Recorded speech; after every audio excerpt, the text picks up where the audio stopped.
komitmen PD Perjuangan bahwa pilkada harus dilaksanakan secara langsung. Nah, jadi baik langsung maupun tidak langsung, dua-duanya itu adalah sejalan dengan konstitusi kita UUD 45. Ya, kalau Mahkamah Konstitusi itu kan hanya membagi pemilu itu di pemilu daerah dan pemilu pusat. Tapi kalau berkaitan dengan pemilihan kepala daerah, apakah akan dilakukan pemilihan langsung ataukah akan melalui DPRD, itu masalah itu sedang dibahas dan banyak sekali usulan-usulan yang ditujukan kepada pemerintah maupun juga ditujukan kepada DPR. Dan nanti kalau akan dibahas kita akan lihat mana yang akan disetujui. Sebab dua-duanya itu adalah demokratis dan sah menurut UUD 45 karena pasal 18 itu hanya mengatakan bahwa pemilihan kepala daerah itu dilakukan secara demokratis. Jadi bisa langsung, bisa juga tidak langsung. Nah, kita sudah pernah melaksanakan pemilihan tidak langsung lama sekali pada masa pemerintahan Orde Baru dahulu, dan kemudian kita pernah mulai juga melaksanakan pemilihan langsung dalam beberapa kali pilkada selama era reformasi sekarang. Nah, sekarang tinggal dipilih saja di mana kelemahan-kelemahannya untuk diperbaiki. Kalau saya berpendapat bahwa memang pilkada langsung itu banyak sekali risikonya ya, karena pertama sekali itu menimbulkan ketegangan, potensi konflik terjadi di daerah-daerah. Kedua juga biaya pemilu yang sangat besar dan kecenderungan makin membesarnya kemungkinan terjadinya money politik. Dan ini sebenarnya tidak sehat bagi pertumbuhan demokrasi karena para calon kepala daerah itu ya tentu yang terpilih nanti yang populer, yang banyak uangnya begitu. Sementara mereka yang betul-betul punya potensi memimpin itu tidak dapat maju ke dalam pemilihan karena mereka sendiri barangkali tidak punya dana atau mereka juga barangkali tidak populer dalam artian seperti seorang selebriti atau artis begitu.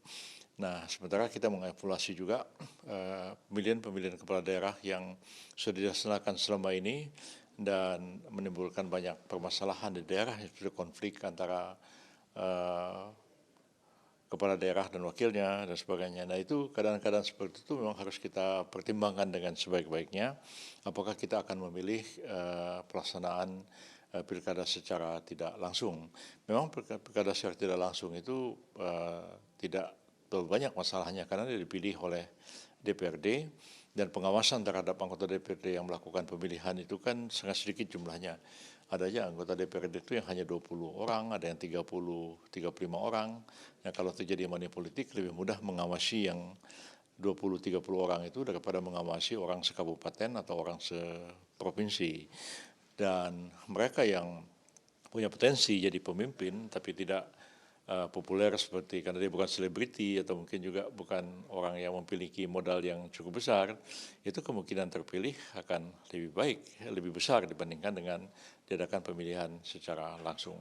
Tapi apapun yang nanti akan dipilih ya kita serahkan kepada pemerintah dan DPR nanti, dan pilihan apapun yang dilakukan itu adalah sah dan konstitusional. Jadi baik langsung maupun tidak langsung, dua-duanya itu adalah sejalan dengan konstitusi kita UUD 45. Ya. Karena kami adalah partai rakyat, sehingga tidak dengan saat ini tetap mereka datang. Juga ada yang naik gerobak dan sebagainya, luar biasa kreativitasnya. Dua, dari arahan Ibu Ketua Umum juga menegaskan bagaimana posisi PD Perjuangan sebagai partai penyeimbang. Itu secara historis terkait dengan makna kekuasaan yang berasal dari rakyat, secara ideologis tentang kekuasaan yang harus membawa keadilan, kesetaraan, dan juga pemenuhan terhadap cita-cita kemakmuran. Ibu Mega mengingatkan bahwa posisi sebagai penyeimbang itu bekerja dalam demokrasi Pancasila. Partai tidak boleh bersikap reaktif apalagi destruktif, melainkan harus tampil sebagai kekuatan penyeimbang yang dewasa, ideologis, dan berakar kuat kepada rakyat. Karena itulah Ibu Mega menegaskan partai di dalam berjuang tidak dijalankan dengan kemarahan, bukan dengan serangan personal, dan bukan dengan konfrontasi kosong, tetapi partai dipimpin oleh ide, gagasan, imajinasi, cita-cita yang digali dari seluruh harapan rakyat dengan turun ke bawah dan disuarakan apa adanya sesuai dengan harapan rakyat tersebut. Karena itulah perjuangan partai itu juga didorong oleh kekuatan moral dan keberpihakan pada rakyat marhen.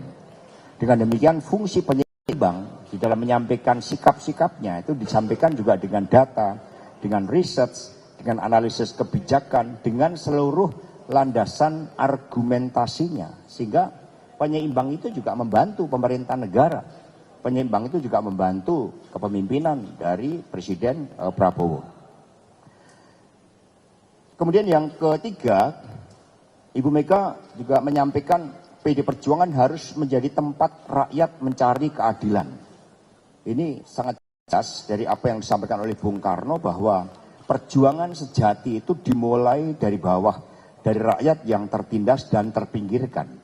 Bahkan gagasan-gagasan kemerdekaan Indonesia itu muncul dari penderitaan rakyat yang terjajah, dari rakyat marhen. Karena itulah muncul suatu cita-cita. Itu yang diteladankan oleh para pendiri bangsa kita.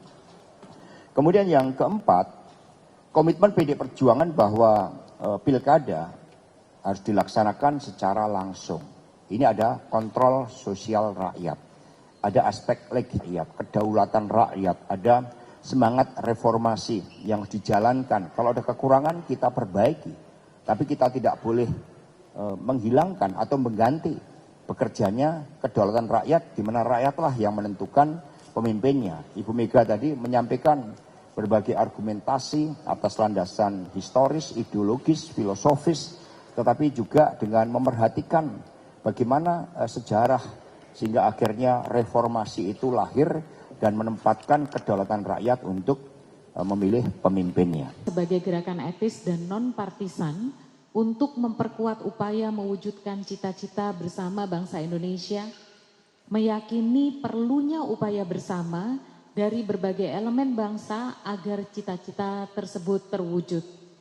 Melihat latar belakang di atas dan kondisi saat ini, serta harapan akan Indonesia yang lebih baik, Gerakan Nurani Bangsa menyampaikan pesan sebagai berikut.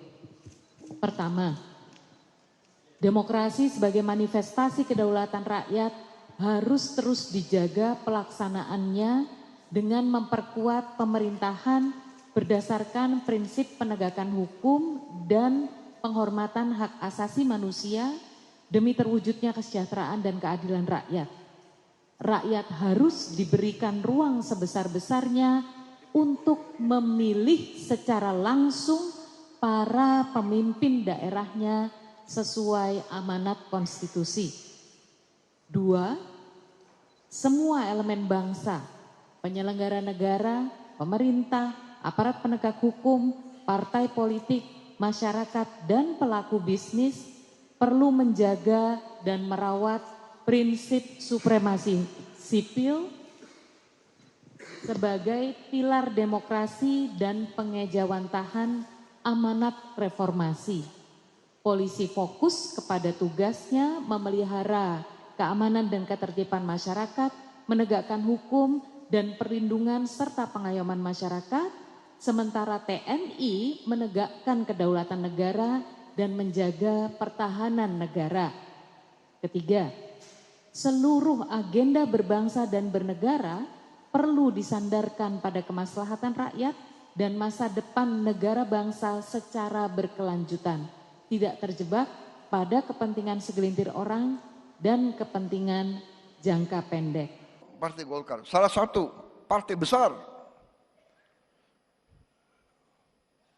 tapi menyampaikan perlu ada pemikiran memperbaiki sistem partai politik.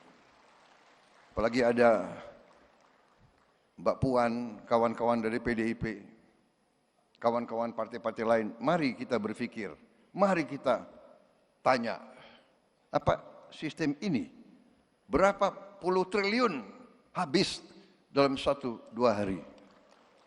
Dari negara maupun dari tokoh-tokoh politik masing-masing. Ya kan? Saya lihat negara-negara kita, tetangga kita efisien. Ya, Malaysia Singapura, India. Sekali milih anggota DPRD, sekali milih, ya sudah. DPRD itulah yang milih gubernur, milih bupati.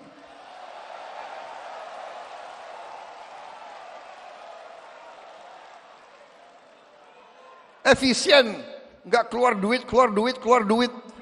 Kayak kita kaya, bener nggak?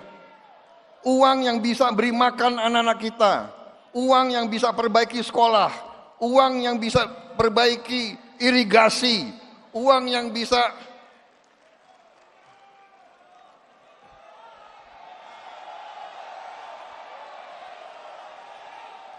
ini sebetulnya begitu banyak ketua umum partai di sini, sebenarnya kita bisa putuskan malam hari ini juga, gimana?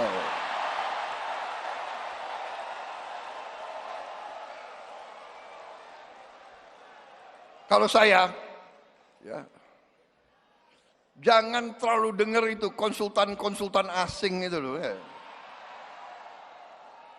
Saya sekali lagi, saya tidak mau mengajak kita untuk anti orang asing, tidak. Tapi belum tentu mereka mikirin kita kok, ya kan? Hah? Ya kan?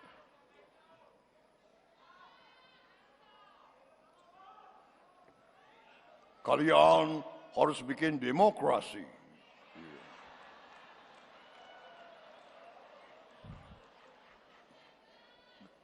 Sebaiknya kalian kalau bisa tiap 3 bulan pilkada.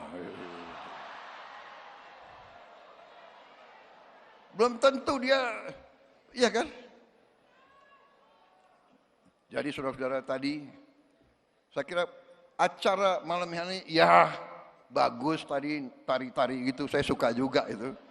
Tapi ini tadi sesuatu yang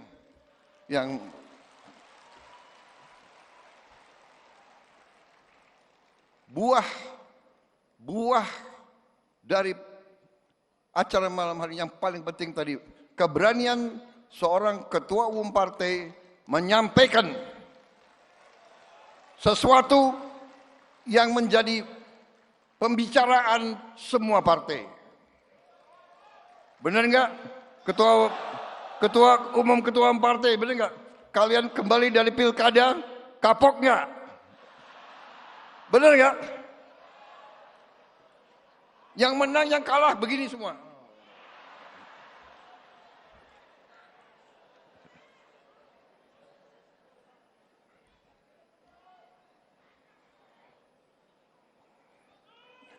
Saudara-saudara, tapi kita kemarin buktikan ya, saya pemimpin Koalisi Indonesia Maju, waktu mau mulai pilkada saya bebaskan. Silakan, anggota koalisi kita bebas. Mau calonkan siapa bebas, kadang-kadang kita bersatu, kadang-kadang kita berhadapan, ya kan? Golkar ngalahin Gerindra berkali-kali di beberapa tempat, nggak apa-apa, ya kan? Tapi kita kalahkan Golkar juga. Gak ada masalah. Benar-benar itu. Kita sekarang yang penting, yang terbaik untuk rakyat.